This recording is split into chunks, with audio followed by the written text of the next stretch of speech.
Now this brief Tech in 10 is going to be an update to the previous Tech in 10 using Jamboard. Jamboard is part of our Google package along with Slides, Draw, and the other Google tools that many of you have used during remote learning and now in the classroom as well. To get to Jamboard, simply go to your page with the waffle menu when you're signed in. Scroll down and you'll see Jamboard listed. Once you click Jamboard, you'll be brought to a page that looks like this. To start a new Jamboard, just simply click the plus button on the bottom right. Once you do that, you will be brought to a page that looks like this.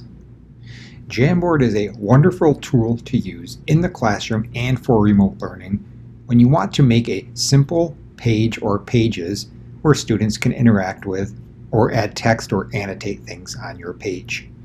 It's simple to use without all of the options that is sometimes found in Google Slides and things like that. However, you're limited to certain things in Jamboard where you can't add videos and links and those type of things. So let's take a couple looks at how you can use Jamboard in the classroom and then also look at some of the added features since the last video. Jamboard has a blank canvas right here and a simple toolbar on the left and across the top. The first thing I like to do when I'm on Jamboard is add a background. Unlike Slides, you can't fix a worksheet or another activity to the background. However, you can add different background colors. I like to use the blue background, which allows most worksheets or activities to stand out. Now, once you do that, you can add anything here to the page. You can go to the Images tab and add a Google image to the page, or you can select files from your device. The first thing we're going to do is select something from my computer. I have a screenshot saved on my computer of a worksheet, so let's open that first. When I add my worksheet to my page, you can then resize it and put it anywhere on your page. Now Jamboard allows you to add sticky notes right here to your page. I like this because you can make the sticky notes anything you want. For instance, in this activity, you might make them the letters below that the student would, in theory, cut out if they were doing this with paper.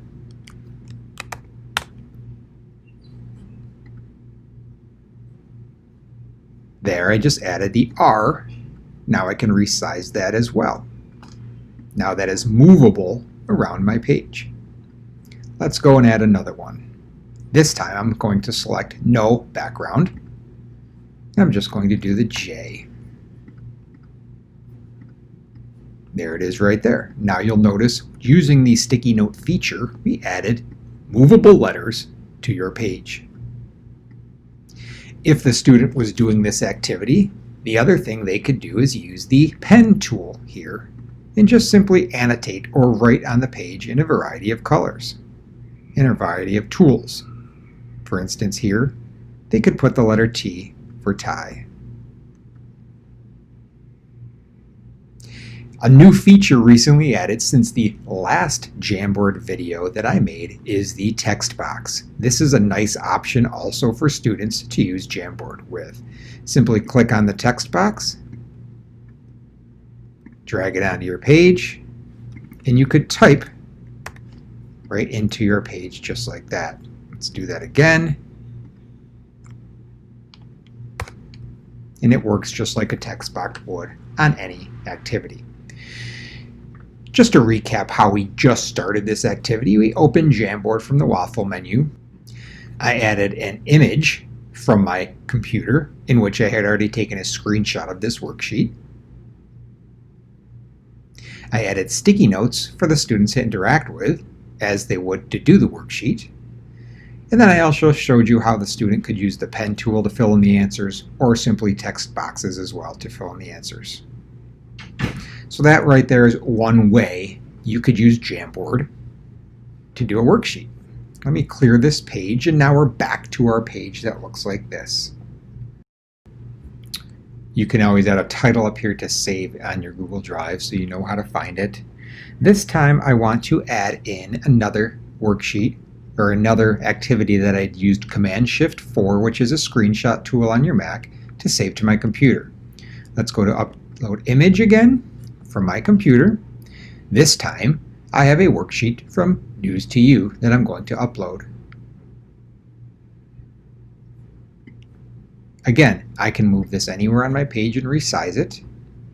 And now we can again look at our tools so the students have multiple ways to interact with this activity. Let's take a look at a couple of ways. Number one, student could always use the pen tool and just circle correct answers. The second way is, again, using these sticky notes. You could simply make sticky notes that say yes on them.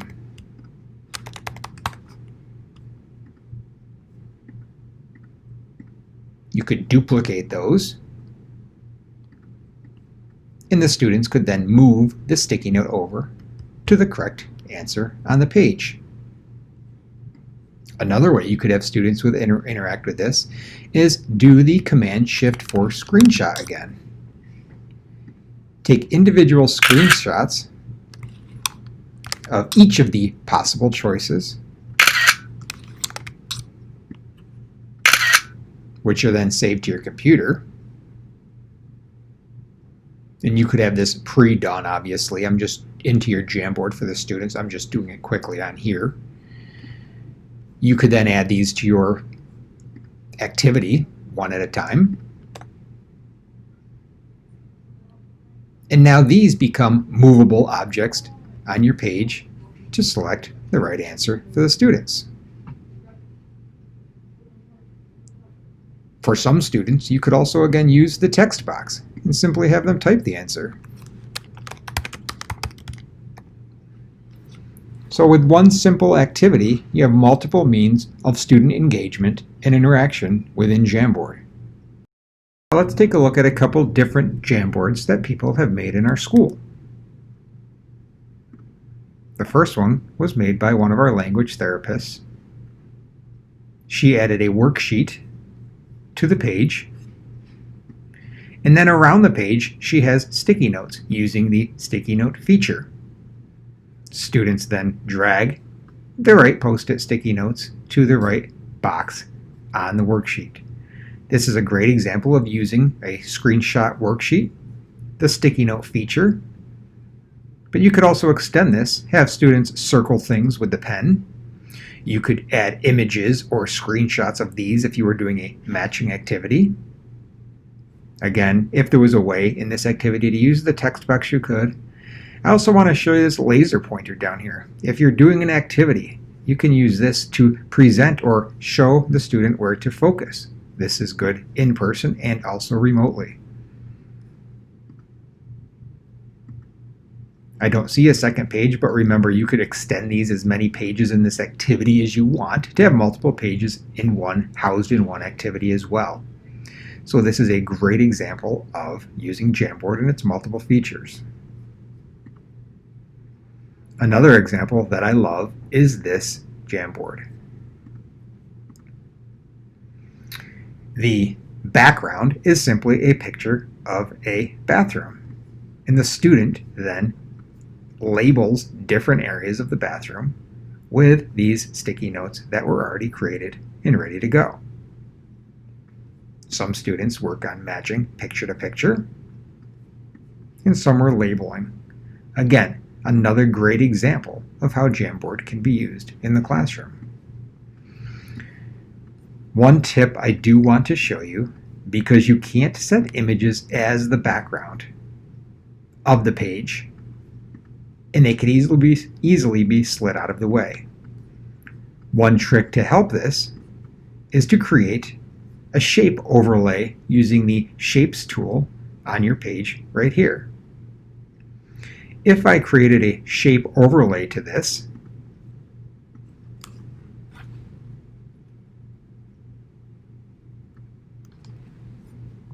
and I made it transparent, there is now a box over this image. So if accidentally this box was hit, the box would be slid out of the way, but not the image itself. It's just a way to save the background image underneath from being accidentally moved out of the way during an activity. Going back to this speech therapy activity, you could also use shapes